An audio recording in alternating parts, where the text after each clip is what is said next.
Nunca imaginé que llegaría el día en que me vería obligado a pronunciar estas palabras, pero aquí estoy. Me abandonaron los 5 hijos que crié solo, los mismos por los que di mi juventud, mi salud, mis sueños, los mismos que alimenté cuando no había ni para mí, los que abracé cuando temblaban de fiebre en la madrugada, los que defendí con uñas y dientes cuando el mundo los maltrataba.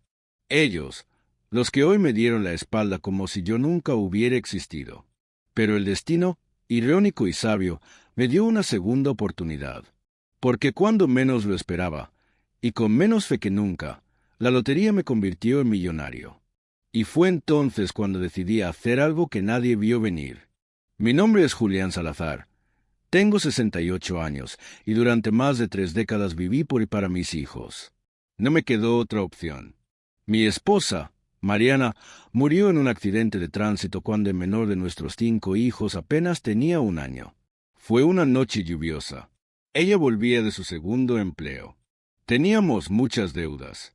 Yo trabajaba en refrigeración y ganaba poco, así que ella decidió ayudar. Un camión sin frenos la arrolló. No hubo tiempo para despedidas. Ni siquiera pude decirle que la amaba una vez más. Desde ese día, mi vida dejó de ser mía. Me convertí en madre y padre a la vez. Cocinero, lavandero, psicólogo, enfermero. Mientras otros hombres de mi edad salían a buscar una nueva pareja o una segunda oportunidad, yo me encerré en una rutina de trabajo nocturno como conserje y cuidados diurnos como padre de tiempo completo. Dormía en tramos de 1 hora, vivía con dolor de espalda y aprendí a hacer rendir cada peso para alimentar 5 bocas.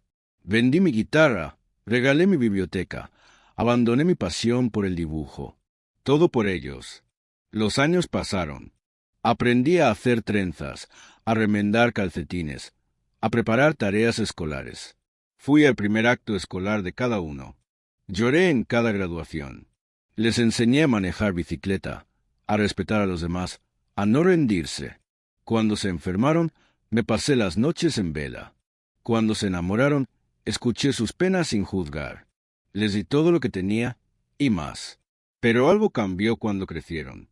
Se casaron, tuvieron hijos, consiguieron trabajos, y poco a poco fui quedando atrás. Al principio pensé que era normal. Están ocupados, me decía. Tienen sus propias familias. Pero lo que al comienzo fueron ausencias ocasionales, pronto se convirtieron en indiferencia total. Recuerdo un día en particular. Fue mi cumpleaños número 65. Preparé un almuerzo para todos. Cociné lo que a cada uno le gustaba. Compré una torta que me costó medio mes de pensión. Puse música, arreglé el jardín. Me senté a esperar. Las horas pasaron. Nadie llegó. Ni una llamada, ni un mensaje. Solo silencio. Me quedé frente a la mesa servida hasta que se enfrió todo. Después de eso, me prometí no insistir más. Dejé de llamar. Dejé de preguntar. Me convertí en una sombra. Y ellos no parecieron notarlo. Mi casa se fue apagando. El televisor se quedó mudo. Las fotos de mis hijos seguían en las paredes, pero ya no me atreví a mirarlas de frente. Me dolía demasiado. Un día, mientras caminaba hacia el mercado, vi un cartel de lotería. Era uno de esos sorteos extraordinarios, con premios enormes. Nunca había jugado. Siempre pensé que era una pérdida de dinero.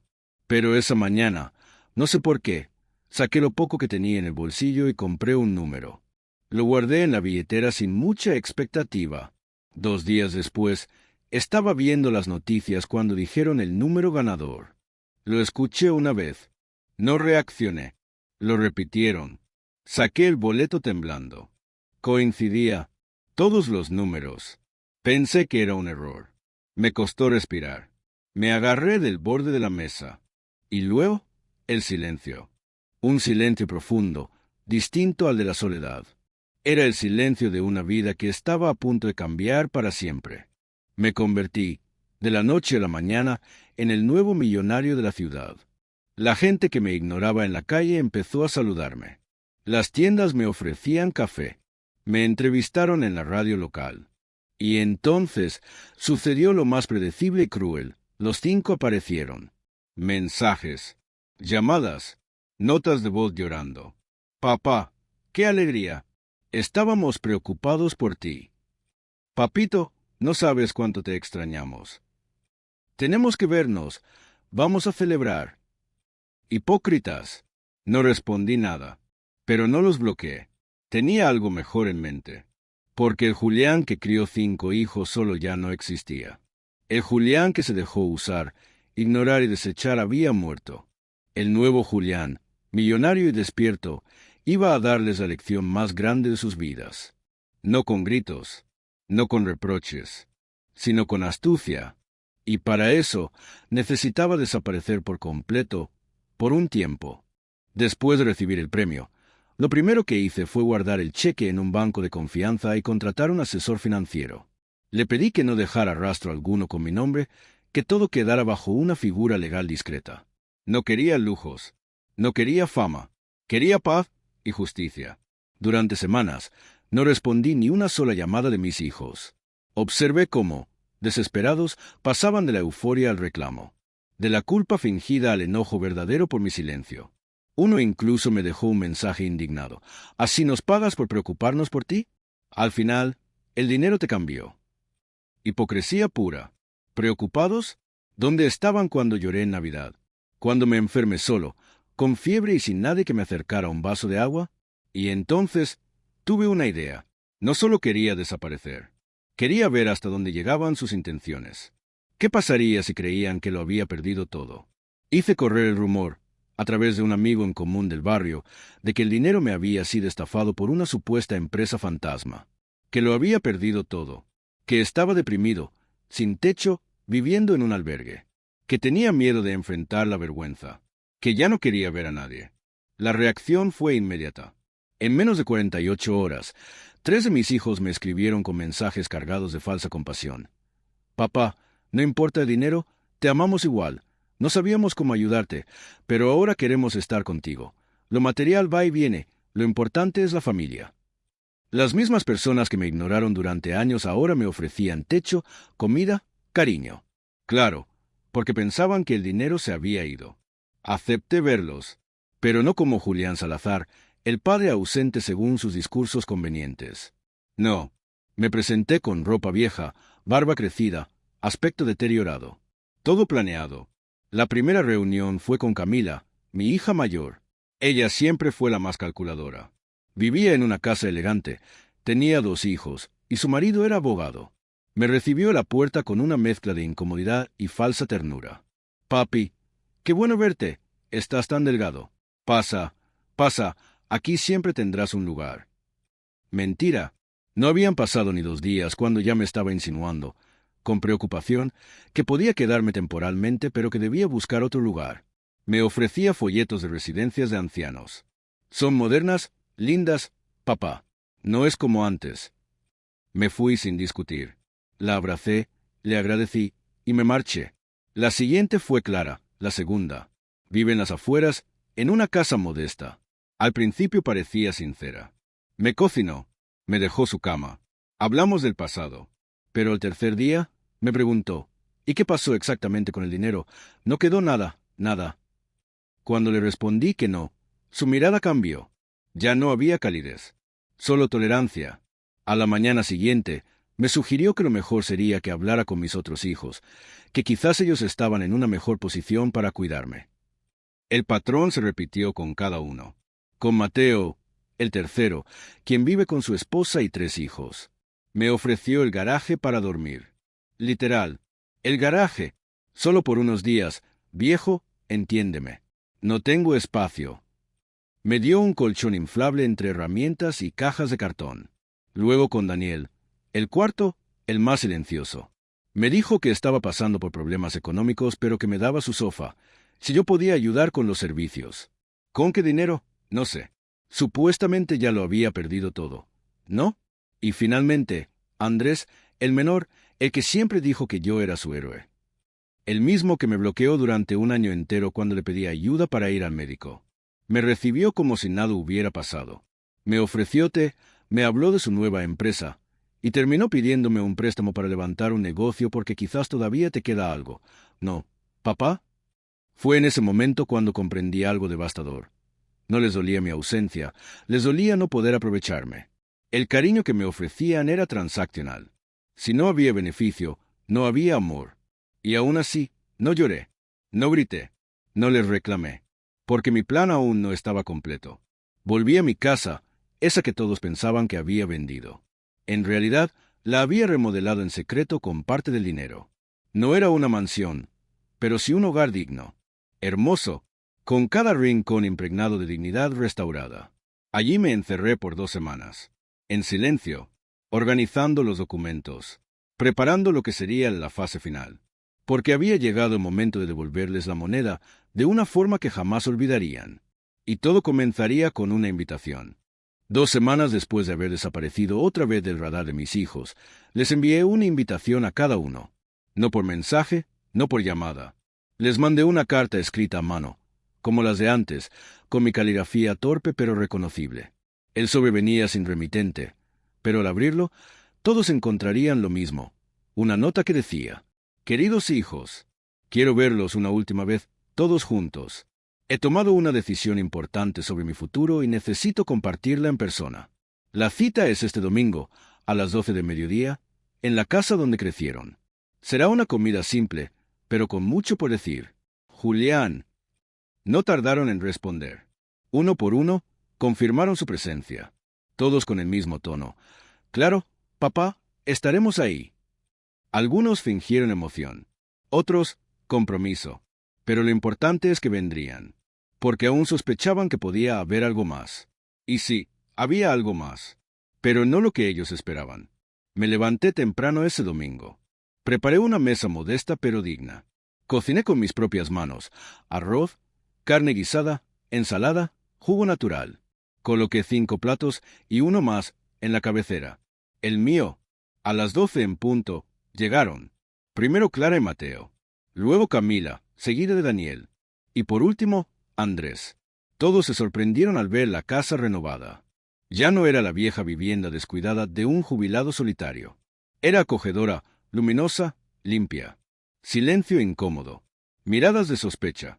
«Papá, ¿cómo lograste todo esto si te estafaron?», preguntó Mateo, como si no pudiera con la duda.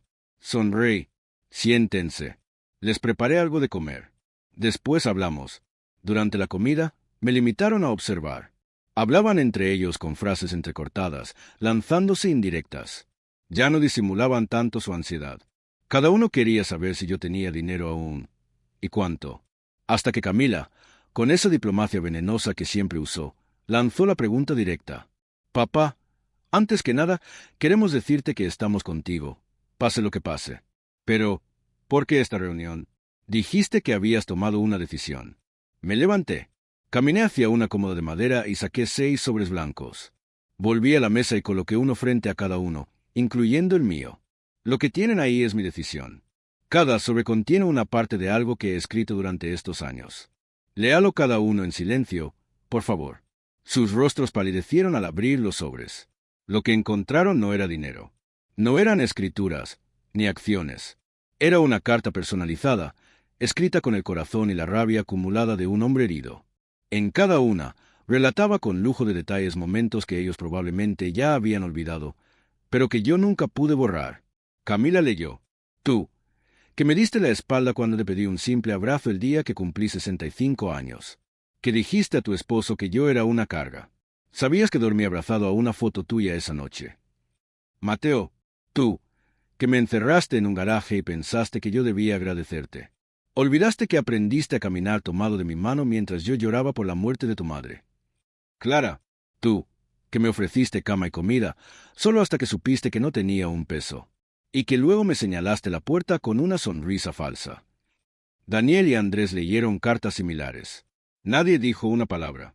Algunos bajaron la cabeza. Clara empezó a llorar. Camila murmuró algo como: «Esto no es justo», pero no se atrevió a levantar la voz. Entonces, saqué el último sobre. «El mío. Aquí está lo que ustedes esperaban», dije, mirándolos uno por uno. «El dinero, todo el dinero, pero no para ustedes». Silencio. He donado la mayoría a un centro comunitario para adultos mayores abandonados por sus familias. El resto será administrado por una fundación para becar a jóvenes sin recursos, esos que darían la vida por una oportunidad que ustedes despreciaron. La tensión en el ambiente se volvió irrespirable. Andrés se puso de pie, furioso. ¿Qué clase de juego es este? Eres nuestro padre. Y ustedes fueron mis hijos, le respondí. Pero hace tiempo que dejaron de actuar como tales. Les mostré un vídeo en mi televisor. Eran fragmentos de las grabaciones que hice con una cámara escondida en cada visita que les hice durante mi pobreza. Imágenes de sus rechazos, sus comentarios crueles, sus expresiones de incomodidad. Cada palabra, cada gesto, cada momento de desprecio, grabado para siempre. Esto no es venganza, dije con voz serena. Esto es justicia. No estoy castigando. Solo les estoy devolviendo lo que me dieron. Indiferencia, olvido y cálculo. Pero también les estoy dando una oportunidad. ¿Qué oportunidad? Preguntó Clara entre lágrimas. La de reconstruirse, de mirarse al espejo y preguntarse quiénes quieren ser. No por mí, por ustedes. Y con eso, me levanté de la mesa, recogí mi sobre y me dirigí a la puerta. Pueden quedarse a terminar de comer si quieren. Yo ya no tengo más que decir. Y salí. No me detuve aunque escuché voces llamándome. Por primera vez en años, me sentí libre. Caminé durante casi una hora después de salir de mi casa. Sentí el corazón pesado, pero no por tristeza, sino por liberación. Durante años me pregunté qué había hecho mal. Porque el amor incondicional que di no fue suficiente. Porque los hijos que crié con las manos y el alma me trataron como si fuera un mueble viejo. Pero ese día, después de poner frente a sus ojos el espejo que siempre evitaron mirar, entendí algo crucial. La culpa no era mía. La reacción de cada uno en la mesa me lo dejó claro. Algunos intentaron justificar lo injustificable. Otros se derrumbaron al verse retratados en su indiferencia. Pero ya no me correspondía sanarles la conciencia. No era mi tarea hacerles entender que perdieron algo que no tiene precio. La presencia de un padre que solo pedía amor y respeto. Ese trabajo era suyo. Al llegar al pequeño departamento que alquilé bajo un nombre ficticio, el mismo donde había estado viviendo durante el tiempo de mi desaparición, me quité la chaqueta, me serví un café y me senté frente a una libreta que había llenado durante los últimos meses. Allí estaban todas las ideas que nunca había tenido tiempo de concretar. Cuentos cortos, memorias, frases sueltas sobre la vida, deseos que había enterrado para criar 5 seres humanos que, al final, no supieron valorar ni siquiera su origen. Pero en vez de sentir rencor, sentí hambre de futuro. A la mañana siguiente, tomé el teléfono y llamé al centro comunitario con el que había estado trabajando en secreto. Les dije que estaba listo para comenzar el proyecto. Con parte del dinero de la lotería, habíamos adquirido un viejo edificio abandonado que sería convertido en un centro integral para personas mayores en situación de abandono familiar. Lo llamamos Casa Raíz. El nombre no fue casual. Raíz porque representa el origen que nunca debe olvidarse. Y porque, aunque las ramas se alejen, la raíz sostiene, alimenta, incluso cuando nadie lo ve. En pocos meses, el centro tomó forma. Pusimos consultorios médicos, una pequeña biblioteca, talleres de arte, cocina común, jardín comunitario e incluso un espacio para clases de baile. La mayoría de los que llegaron traían historias parecidas a la mía. Hijos que se olvidaron, nietos que nunca conocieron, vidas dedicadas a dar sin recibir. Allí encontré algo que mis propios hijos ya no sabían ofrecerme: compañía genuina, risas sinceras, memorias compartidas sin interés. No me veían como un cheque andante, ni como una molestia. Me veían como un hombre con pasado, y con derecho a un presente digno. Pero mientras yo me reconstruía, ellos se desmoronaban. Clara me escribió una carta semanas después del encuentro. Una carta larga, llena de arrepentimiento. Me pedía que la perdonara, que no sabía cómo reparar el daño. Me contaba que empezó terapia, que había empezado a cuestionar muchas cosas. Me dolió, pero no respondí. No por orgullo, sino porque necesitaba tiempo para creer en sus palabras, no en sus lágrimas. Mateo me envió mensajes de voz por semanas. Largos, desesperados. Me confesó que se sintió humillado con el vídeo, que no esperaba que yo tuviera esa fuerza. Me dijo que se sentía culpable, que entendía que había fallado como hijo. Pero aún así, en su tono se notaba que esperaba algo, una segunda oportunidad. Sí, pero también una parte de ese dinero que tanto deseaba. Lo noté entre líneas, y supe que aún no había aprendido. Andrés vino a buscarme personalmente. Me encontró saliendo del centro Casa Raíz. Lo vi delgado, con ojeras, Me abrazó sin decir una palabra. No lo rechacé, pero tampoco lo abracé con fuerza. No aún. ¿Podemos hablar, viejo? Me dijo, con voz quebrada. Cuando estés listo para escuchar, no para defenderte, le respondí, y seguí caminando. Algo en mí había cambiado para siempre. Durante tanto tiempo creí que mi mayor logro era haber criado a 5 hijos. Pero ahora entendía que mi verdadera victoria era no haberme dejado morir cuando me abandonaron. Sobrevivir al olvido fue mi mayor acto de amor propio. Empecé a escribir mi historia para el centro. Cada semana leía una parte a los residentes, que escuchaban como si fuera una novela, aunque todos sabían que era real. Y con cada capítulo, ellos lloraban, se indignaban, reían, me abrazaban. Algunos me decían, eso también me pasó a mí, Julián. Otros simplemente me tomaban la mano en silencio. En ese lugar, volví a sentirme necesario. No como alguien a quien se le debía algo, sino como alguien capaz de inspirar, de enseñar, de dar, sí, pero también de recibir. Y así entendí, a veces la familia no es la sangre, sino quienes te reconocen como humano, quienes te ven, quienes se quedan sin que tengas que pedirlo. Y aunque aún quedaba una última parte de mi historia por escribir, una conversación pendiente, un cierre con cada uno de mis hijos, ya no era urgente, ya no era una herida, era una cicatriz, y yo ya había aprendido a llevarla con orgullo. Un año después de aquel almuerzo que marcó un antes y un después, recibí una carta distinta. No venía de Clara, ni de Camila, ni de ninguno de mis hijos. Venía de Luciana, mi nieta de 17 años, hija de Daniel. Apenas la conocía. Había ido a mi casa algunas veces cuando era pequeña, pero después, como todo lo demás, fui distanciada de mí por decisión de sus padres. La carta era corta, pero no por eso menos profunda. Abuelo Julián, no sé todo lo que pasó, pero sé que no es justo. Mamá y papá siempre hablan de ti con una mezcla de culpa y silencio. Yo no quiero eso. Yo quiero conocerte, escucharte, saber quién eres. Si algún día puedes, aquí te dejo mi número. No quiero nada de ti, solo tiempo. Solo eso. Lloré como no lo hacía desde que murió Mariana. Guardé la carta durante días, sin saber qué hacer. ¿Abrirle la puerta significaba abrir también otra vez la herida? ¿O acaso era la oportunidad de romper un ciclo?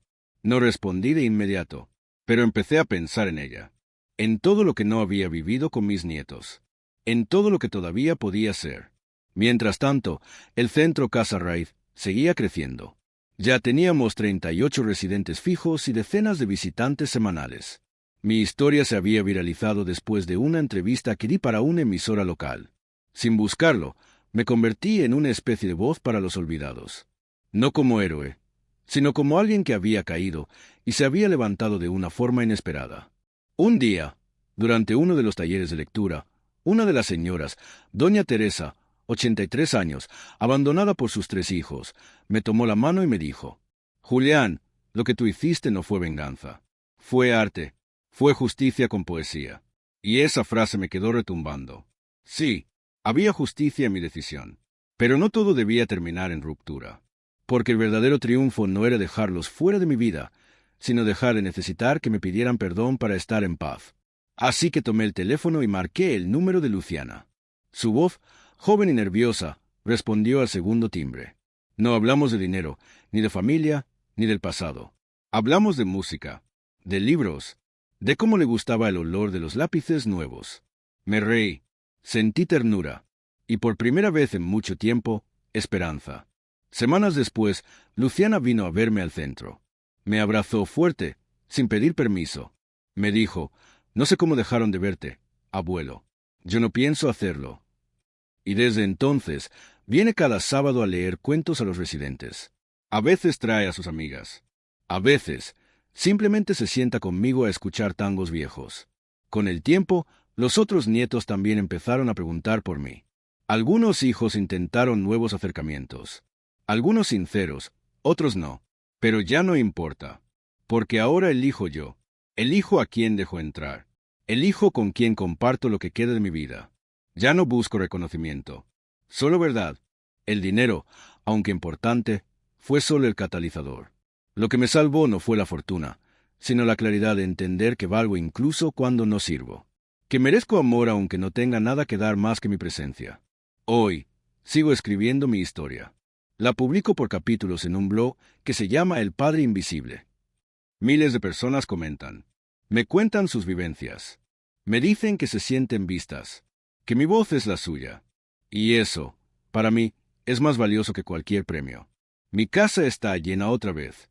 No de hijos, sino de personas que quieren estar, que no llegaron por obligación ni por interés, sino por elección. Y eso sí es familia.